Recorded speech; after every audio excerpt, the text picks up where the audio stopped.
everyone. This is Dr. Sullivan. I am here with you for another brain lecture on essential tremor. We have been together twice in the last few months talking about the most common movement disorder, and we've gone through a lot of the basics. We've gone through how there's so much more to this movement disorder than just simply an action tremor.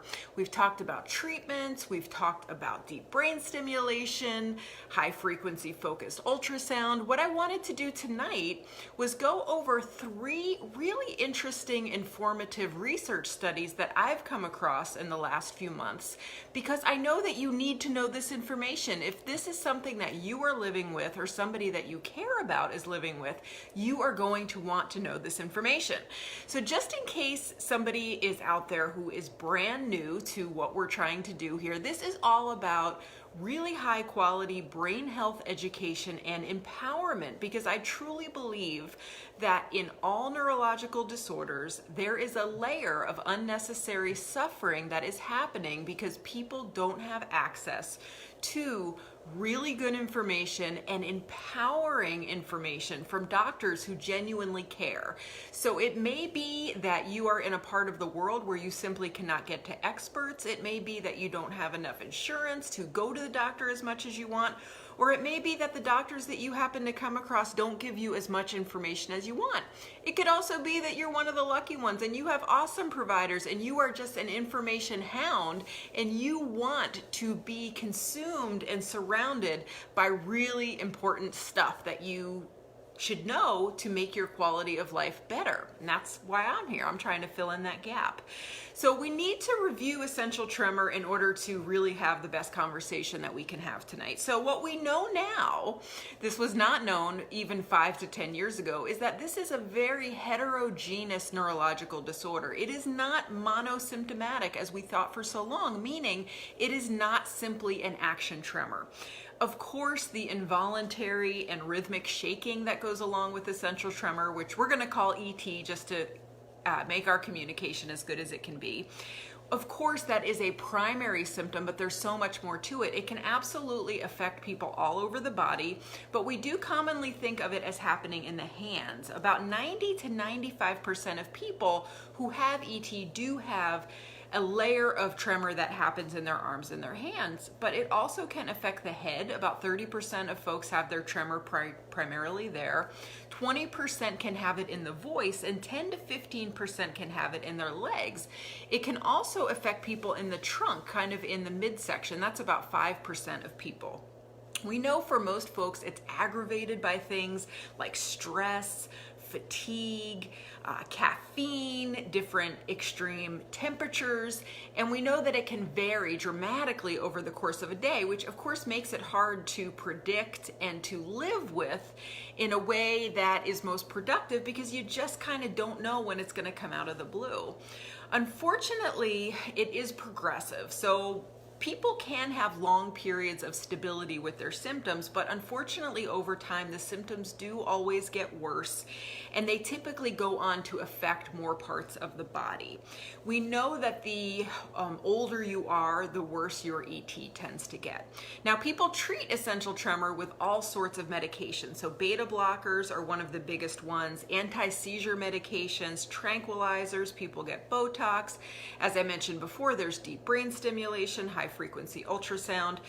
There's all sorts of different approaches, but unfortunately there is not a cure. There are a few different theories about what goes wrong in the ET brain, but primarily what researchers now know is that it's really related to changes in a part of the brain called the cerebellum, which is located in the back of your brain. And the reason why we know so much more about ET now is because we're so much more knowledgeable about the cerebellum. We used to think the cerebellum did one thing. It was a one-trick pony. It helped with balance. It helped us stay steady on our feet. It's the part of the brain that when you get a little tipsy from drinking, it's the cells in the cerebellum that give you all those symptoms. So we used to just think of it as something that was related to walking and coordination.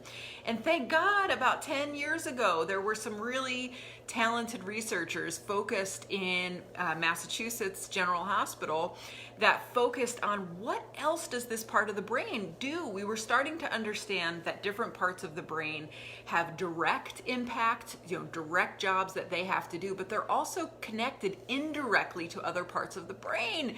And we started to understand that the cerebellum was not acting in isolation, as no part of the brain does. The brain is extremely interconnected.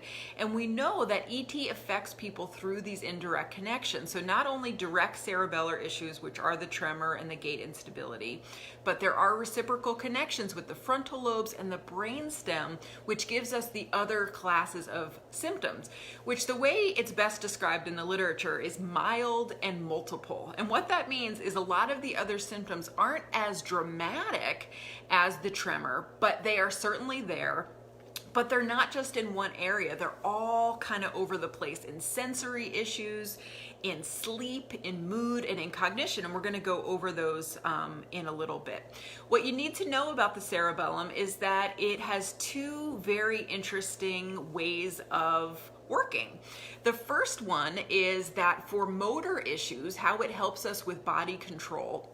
The cerebellum is what we call ipsilateral. And what that means is the side of the cerebellum that's affected will affect that specific side of the body. So if you have a right-sided cerebellar stroke, you are going to see motor symptoms on the right side of your body. Now that's different from the rest of the brain, the cortex up here, which is what we call contralateral or crossed. When something happens in the left hemisphere, you typically see it, for most people who are right-handed, in the right side of the body.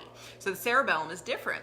But as it relates to mood and cognition, that's where the cross comes in. And so if you have a problem going on with your left cerebellum, which you would know in ET because your left side would be more shaky, then you are going to have the indirect dysfunction of the left frontal lobe, okay? So in that sense, it gets crossed over. So what we're gonna talk about tonight are two research studies that were published in a journal called Parkinsonianism and Related Disorders, and they both come from the same researcher, who is Dr. Ilan Lewis, and he's at the Department of Neurology at Yale Medical School. And he is a really prominent researcher in essential tremor, and he gives us excellent information because he goes beyond just the obvious of essential tremor, and he's obviously committed to helping us understand all of the what we call non-motor symptoms. So let me tell you about this one study, because this is interesting stuff. So the name of the article is Essential Tremor Now and Then, How Views of the Most Common Tremor Have Changed Over Time. And he actually puts essential tremor in kind of a historical context and tells us that we have been writing about tremor since the dawn of time. It is something that has been around forever. And it used to be called by a name that in Italian was pronounced as Tremore Simplicia Essentia. And this essentially meant simple essential tremor. It wasn't until about 1874 when we actually started to use the term essential tremor. But the thing is that it was very much portrayed as a one symptom problem, and this was the action tremor. It was very much thought to be something that was passed down in your genes, although that was not readily understood how that actually happened. And it was talked about a little bit that there were other symptoms, but basically it was simplified into simply being when somebody would reach for something, their hand would be all over the place. The more intentional they tried to be with their actions, the more difficulty they had. So picking up a glass, trying to tie their shoes, these kind of things. Thank God in the last 5 to 10 years, we have done a lot of advancements in brain science, and we now understand that essential tremor is actually multiple disorders that happen in the brain. So much so that this Dr. Lewis actually has proposed a name change, that we should really be calling this essential tremors. That by calling it the singular tremor, we're really buying into this fallacy, this stereotype, this old way of thinking that we're talking about one disorder. It's actually many, many, many different types of disorders that have been clumped together. So this is definitely related to how much we now understand about the cerebellum, but why I'm doing this tonight, why this is so important to me, is if you have not been to the neurologist in the last 5 to 10 years, or you know someone who is older, who isn't on social media and maybe isn't exposed to this information, we have to help people understand these symptoms, because otherwise, they're not going to understand what's going on in their own body, in their own mind, and the people directly around them, the people that love them, are not going to understand that the word-finding difficulties are related to ET, that maybe some struggles with emotion and mood, troubles with sleep are related to ET. So if you are in the ET world, the ET community, which is so powerful on Facebook, please share this lecture, because we really have to help people. We have to update the public persona, the public image of essential tremor, because it's just not that well understood. So what he goes on to talk about is that now we do understand that there's so much more that happens motorically and non-motorically in ET. So what he talks about is the postural instability, meaning it's hard to stay on your feet without losing your balance. A mild ataxic gait, which is a poor ability to be coordinated within your own body. And as you know, if you've listened to some of my other talks, what you see in the physical system is very often mimicked in the cognitive or the emotional system. So how I want you to think about ET and the cerebellum in general is it's the great coordinator, and it's coordination of so many things that goes wrong in ET. Coordination of our ability to find our words, our ability to multitask, coordination of our emotions. It's very, very similar across all these different systems. We also know that there are some trouble with eye movements in essential tremor, and this is a very important one, because many times people will come to me and say, I used to really enjoy reading, and for some reason I just can't. And they oftentimes think it's the physical restlessness of the ET that's causing them to maybe just not be able to kind of settle down and relax and enjoy reading. But I like to help them understand, actually, you may be having coordination problems with your eyesight. The eyes are an extension of the brain. That's a really mind-blowing concept to keep in your mind, but it's absolutely true. In the world of non-motor symptoms, we know that there are cognitive symptoms. Now, these range from pretty mild difficulties finding your words, all the way up to difficulties keeping multiple things in mind at one time. So this might be, if somebody is talking to you and you're trying to, work on writing some checks to pay the bills, it's not going to be as easy for you as it once was to keep going back and forth between those two things. And you're either going to get frustrated and give up, or, lash out, or you're going to have maybe a mistake in filling out the bill because you're just not able to multitask in your complex attention as well as you once did. In terms of mood, there are definitely changes in depression, anxiety, apathy. Our frontal lobes, which is where these indirect connections are coming from the cerebellum in the back, is responsible for our get up and go, our initiative, our motivation, our interest. Many times people with brain disorders have the intellectual interest, but the mental energy that it would take to act on that interest is not there. And so often we can misinterpret this as depression, and this is why we need to ask direct questions to people about their mood and not just infer their mood from their nonverbal motor presentation, which is why we so often get it wrong in Parkinson's disease, because we are misinterpreting the fact that the person is having trouble with the tiny muscle control in their face, and it can look like they're depressed or they're not interested. Now, of course, depression rates are much higher in people who have movement disorders because of some biological mechanisms and the impact of dopamine, a very common neurotransmitter in the brain. But it can also be due to social cues getting misinterpreted. There are also sensory features of essential tremor. So this is hearing loss and trouble with smell. We also know that sleep is very dysregulated in essential tremor.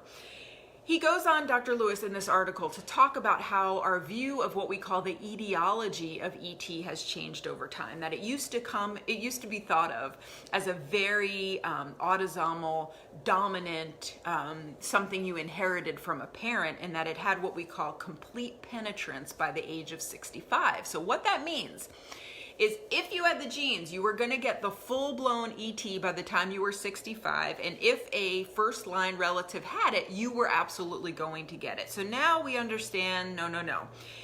There are purely genetic forms of ET, but there are also genetic susceptibilities that meet with an environmental problem, a toxin, some type of something that comes into the body that shouldn't be there, a whole host of things that essentially turns on the gene. So we have multiple contributing factors within any one individual.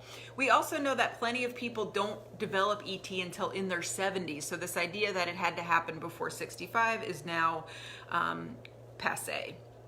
The toxins that I was reading about are, of course, toxins that the cerebellum is particularly sensitive to. And I wanted to go into that a little bit with you tonight because I think that's a big concern to people, as it rightfully should be, is what the heck is going on in the environment that's maybe making me, because I do have a predisposition, actually develop the disorder full bloom. So the first one that was known in the literature was alcohol. So people who had a history of drinking too much had more essential tremor. That one gets weird because the Purkinje cells in the cerebellum that do go awry in essential tremor are also the ones that are most susceptible to the damage from ethanol or alcohol. So it may be, in my opinion, that it was looking like it was essential tremor, but because we now know that it's multiple disorders, not just one, I think there was probably some overlap in the understanding there. But there are other toxicants, especially lead, and then there's something called beta-carboline alkaloids.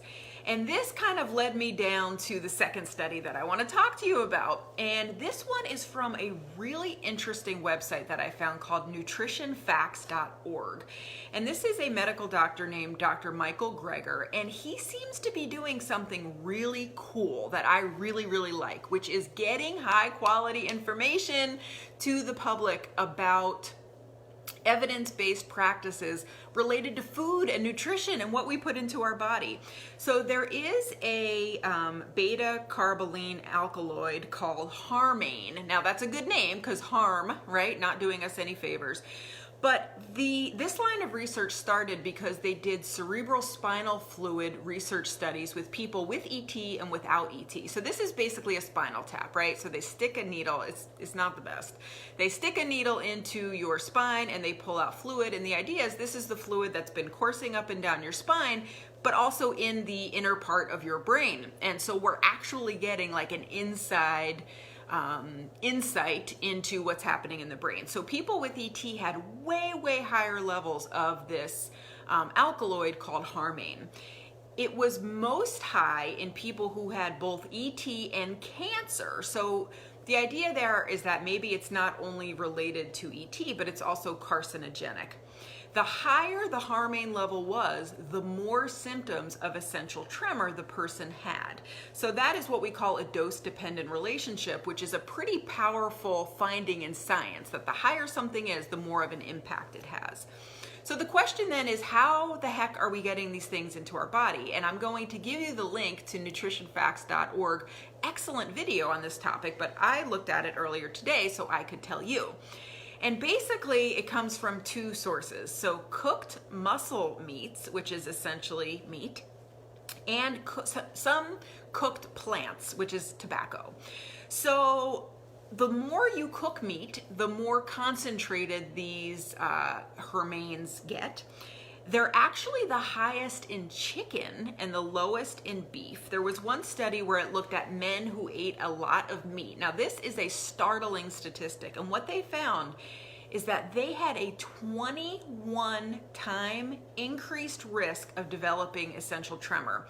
This is a 2,000% increased risk in odds of developing ET. So let's put that into context, which is what this good doctor did for us. And he talked about when the literature on linking smoking and lung cancer first came out, it was startling to people because they couldn't believe how powerful the relationship was.